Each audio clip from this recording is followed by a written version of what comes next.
ನಮಸ್ಕಾರ ಕಲ್ಮಡ್ಕ. ನಾವು ಸಂಪೂರ್ಣವಾಗಿ ತಪೋವನದ ಹತ್ರ ಅಂದರೆ ತುಂಬ ಕೆಳಗಡೆ ಇದೆ ಗೋಮುಖ. ಒಂದು 7-8 ಕಿಲೋಮೀಟ್ರ್ ಕೆಳಗಡೆ ಗೋಮುಖ ಇದೆ. ಆ ಗ್ಲೇಸಿಯರನ್ನು ತಪೋವನದ ಮೂಲಕ ಮುಗಿಸ್ಕೊಂಡು ಮತ್ತೆ ಈ ಗೋಮುಖ ಗ್ಲೇಸಿಯರನ್ನು ದಾಟಿಕೊಂಡು ನೆಕ್ಸ್ಟ್ ನಾವು ಅದರ ಮೇಲೆ ನಂದನವನ ಇದೆ, ಅದಕ್ಕೆ ಹೋಗಬೇಕು. ಇನ್ನೊಂದು ವಿಚಾರ ಹೇಳ್ತೇನೆ ಸ್ನೇಹಿತರೆ. ನಮಗೆ ಇಲ್ಲಿ ಕಾಣ್ತಾ ಇದೆಯಲ್ಲ, ಇದು ಫುಲ್ಲು ಮಂಜುಗಡ್ಡೆ. ಈ ಮಂಜುಗಡ್ಡೆ ಇಲ್ಲಿ ಅಂತೇಳಿ ಆದರೆ ಹಾಗಾದರೆ ಎಷ್ಟು ಟೆಂಪರೇಚರ್ ಇಲ್ಲಿರಬೇಕು? ಮೈನಸ್ ಇದೆ. ಆದರೆ ನಮ್ಮ ಊರಲ್ಲಿ ನಾವು ಫ್ರಿಜ್ಜನ್ನು ಮೈನಸ್ಗೆ ತಂದಿಟ್ಟ ಕೂಡಲೇ ಫ್ರೀಸ್ ಆಗ್ತದೆ. ಇಲ್ಲಿ ಮೈನಸ್ ಇದೆ, ಇಲ್ಲಿ ಫ್ರೀಸ್ ಆಗಿದೆ.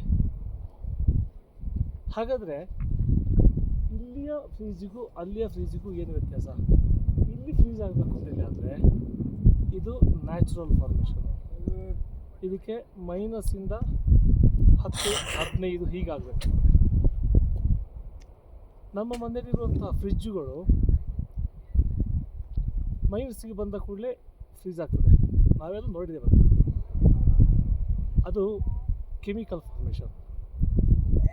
ಸ್ನೇಹಿತರೆ, ಇಲ್ಲಿ ನಾವು 60-70 ಶತಮಾನಗಳಷ್ಟು ಕಾಲ ಯಾವುದೋ ಒಂದು ಹಣ್ಣು, ಯಾವುದೋ ಒಂದು ವಸ್ತು, ಯಾವುದೋ ಒಂದು ಹಕ್ಕಿ ಬಿದ್ದು ಸತ್ತಿದ್ರು ಕೂಡ, ಅಥವಾ ಮನುಷ್ಯರೇ ಒಂದು ವೇಳೆ ಯಾರು ಸತ್ತರೂ ಕೂಡ ನಿಮಗೆ 100 ವರ್ಷ ಆಗಲಿ, 200 ವರ್ಷ ಆಗಲಿ, 300 ವರ್ಷ ಆಗಲಿ ಏನಾಗೋದಿಲ್ಲ.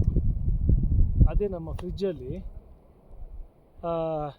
10 ದಿವಸಕ್ಕಿಂತ ಜಾಸ್ತಿ ಯಾವುದೇ ವಸ್ತುಗಳನ್ನು ಇಟ್ಟಿತ್ತು, ಅದು ಕೆಮಿಕಲ್ನಲ್ಲಿ ರಿಯಾಕ್ಟ್ ಆಗಿ ವ್ಯತ್ಯಾಸ ಬರ್ತದೆ. ಇದೇ ಇಲ್ಲಿಗೂ ಅಲ್ಲಿಗಿರುವಂಥ ವಿಶೇಷ. Thank you. ನಮಸ್ಕಾರ.